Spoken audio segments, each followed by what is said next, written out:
பண்பாட்டு துகிலும் தமிழ், அன்பூற்று முகிலும் தமிழ், மனமாற்று மகிழும் தமிழ்.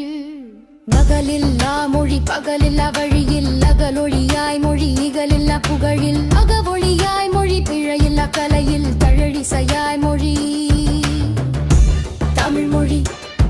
தமிழில் அமிழ்ந்த மொழி, தமிழில் நெகிழ்ந்த மொழி, தமிழில் திகழ்ந்த மொழி, தமிழில் நிகழ்ந்த மொழி. நகலில்லா மொழி, இகலில்லா மொழி, பிழையில்லா மொழி நம் தமிழ் மொழி.